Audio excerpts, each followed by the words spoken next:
ಸಭಾಧ್ಯಕ್ಷರಾಗಿ ನಾಳೆ ಕೊನೆ ದಿನ ಅವ್ರದ್ದು, ಆಮೇಲೆ ಆ ಕಡೆ ಬರ್ತಾರೆ.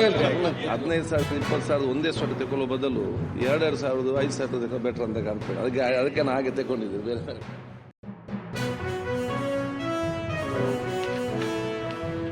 ಪ್ರಾಪರ್ಟಿಗಳನ್ನು ಡಿಸ್ಟ್ರಾಯ್ ಮಾಡ್ತಕ್ಕಂಥದ್ದು, ಸಾರ್ವಜನಿಕ ಸ್ವತ್ತುಗಳನ್ನು ಡಿಸ್ಟ್ರಾಯ್ ಮಾಡ್ತಕ್ಕಂಥದ್ದು, ಈ ರೀತಿ ಎಲ್ಲ ನಡೀತಾ ಇದ್ದನ್ನು ನಾವು ಗಮನಿಸಿದ್ದೇವೆ. ಇತ್ತೀಚೆಗೆ ನಡೆದಂಥ ಕ್ರಿಕೆಟ್ ಸ್ಟೇಡಿಯಮಲ್ಲಿ, ಚಿನ್ನಸ್ವಾಮಿ ಕ್ರಿಕೆಟ್ ಸ್ಟೇಡಿಯಮಲ್ಲಿ ಆದಂಥ ಘಟನೆ ಬಹುಶಃ ನಮ್ಮನ್ನೆಲ್ಲರನ್ನೂ ಕೂಡ, ಇಡೀ ಸಮಾಜವನ್ನು, ಇಡೀ ರಾಜ್ಯವನ್ನು, ದೇಶವನ್ನು ಬೆಚ್ಚಿ ಬೀಳಿಸ್ತಕ್ಕಂಥದ್ದು. ಒಂದು ರೀತಿಯಲ್ಲಿ ಇದು ತಾವು ಹೇಳಿದಾಗೆ ವೇಕಪ್ ಕಾಲ್. ಇದಕ್ಕೆ ನಿಯಂತ್ರಣ ಬೇಡವೇ? ಹಾಗಾದರೆ ನಾವು ಇದನ್ನ ಹಾಗೆ ಬಿಟ್ಬಿಡ್ಬೇಕಾ? ದೇಶದಲ್ಲಿ ಅನೇಕ ಕಡೆ ಕಾಲ್ತುಳಿತಗಳಾಗಿದ್ದಾವೆ, ಅನೇಕ ಕಡೆ ಹೆಚ್ಚು ಹೆಚ್ಚು ಜನಸಂದಣಿ ಸೇರಿದಂಥ ಸಂದರ್ಭದಲ್ಲಿ ಅನೇಕ ಘಟನೆಗಳಾಗಿದ್ದಾವೆ, ಸಾವುಗಳಾಗಿದ್ದಾವೆ.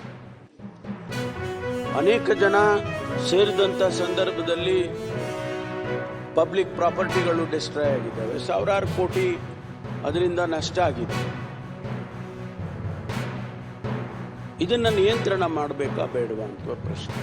ಅದಕ್ಕೆ ನಾವು ಸರ್ಕಾರದಲ್ಲಿ ಇದನ್ನು ಚಿಂತನೆ ಮಾಡಿ ಇವತ್ತು ಈ ಜನಸಂದಣಿಯನ್ನು ನಿರ್ವಹಣೆ ಮಾಡೋದಕ್ಕೆ ಕಾನೂನುಬದ್ಧವಾಗಿ ಅದಕ್ಕೆ ಒಂದು ರೀತಿಯ ನಿಯಮಗಳನ್ನು ಕೊಡೋದಕ್ಕೆ ಈ ಬಿಲ್ಲನ್ನು ನಾವು ತಂದಿದ್ದೇವೆ. ಯಾರು ಕಾನೂನು ಬಾಹಿರವಾಗಿ ಸೇರ್ತಾರೆ ಅದಕ್ಕೆ ಒಂದು ನಿಯಂತ್ರಣ ಇರಲಿ. ಎಂಥ ಕಾರ್ಯಕ್ರಮಗಳು, ಎಂಥ ಸಮಾರಂಭಗಳು, ಎಷ್ಟು ಜನ ಸೇರಬೇಕು, ಎಷ್ಟು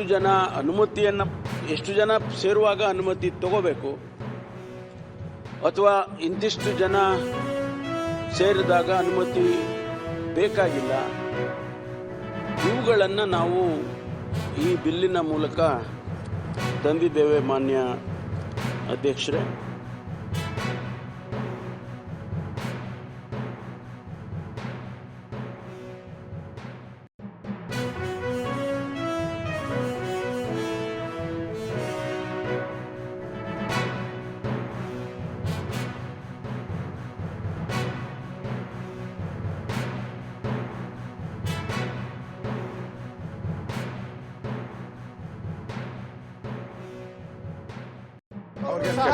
ಇದಕ್ಕೆ ಸಹಮತ ಇದೆ ಅಂತ ತಿಳ್ಕೊಬೇಕು.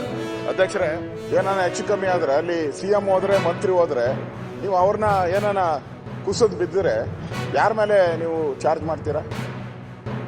ಅದಕ್ಕೆ ನಾನು ಸರ್ಕಾರಕ್ಕೆ ಇದನ್ನ ಸದನ ಸಮಿತಿಗೆ ಒಪ್ಪಿಸ್ಬಿಡಿ, ಅಲ್ಲಿ ಎಲ್ಲ ಚರ್ಚೆ ಆಗಲಿ. ಯಾಕಂದ್ರೆ ಇದೇನು ಅರ್ಜೆನ್ಸಿ ಏನಿಲ್ಲ. ಈಗ ನಾಳೆನೇ ಮಾಡಿಬಿಟ್ಟು ನಾಳೆನೇ ಏನೋ ಅನಾಹುತ ಆಗ್ತೈತೆ. ನಾನು ಅದಕ್ಕೆ ಇದನ್ನ ಕಮರ್ಷಿಯಲ್, ನಾನ್ ಕಮರ್ಷಿಯಲ್ ಅಂತ ಮಾಡಿ, ಅವಾಗ ಕ್ಲಾರಿಟಿ ಬಂದ್ಬಿದೆ. ಈಗ ಕಮರ್ಷಿಯಲ್ಲು ಏನೋ ಸೌಂದರ್ಯ ಸ್ಪರ್ಧೆ ಮಾಡ್ತಾರೆ, ಮೊನ್ನೆ RCB ಮಾಡಿದ್ರು, ಯಾವನೋ ಇದು ಮಾಡ್ತಾರೆ, ಏನೋ ಆರ್ಕೆಸ್ಟ್ರಾ ದೊಡ್ಡ ಕರೆದು ಆರ್ಕೆಸ್ಟ್ರಾ ಮ್ಯೂಸಿಕ್ ನೈಟ್ಗಳು ಮಾಡ್ತಾರೆ, ಹೆಂಗೋ ಕಾಸು ಮಾಡ್ಕೊಂತಾರೆ ಅವರು. ಅದು ಆಗ್ತದೆ. ಕಮರ್ಷಿಯಲ್ ಬೇರೆ, ನಾನು ಮೊನ್ನೆ ಆಗಿದ್ದು ಅನಾಹುತ ಕಮರ್ಷಿಯಲ್. ಅದು ಕಮರ್ಷಿಯಲ್. ನೀವು ಕಮರ್ಷಿಯಲ್ ಅನ್ನೋದಕ್ಕೆ ನೀವು ಏನು ತಂದಿದ್ದೀರಲ್ಲ ಕರೆಕ್ಟಾಗಿದೆ. ಇದು ಕಮರ್ಷಿಯಲ್ಗೆ ತನ್ನಿ. ಕಮರ್ಷಿಯಲ್ ಅಲ್ದವಕ್ಕೆ ನೀವು ತರಕ್ಕೆ ಹೋಗಬೇಡಿ ದಯವಿಟ್ಟು, ಪ್ಲೀಸ್. ಒಳ್ಳೇದಲ್ಲ ಇದು. ನಾಳೆ ನೀವು ಮಾಡಿದ್ದ ಕಾನೂನಿಗೆ ನೀವೇ ಬೋನಲ್ಲಿ ಹೋಗಿ ನಿಲ್ಬೇಡ್ರಿ.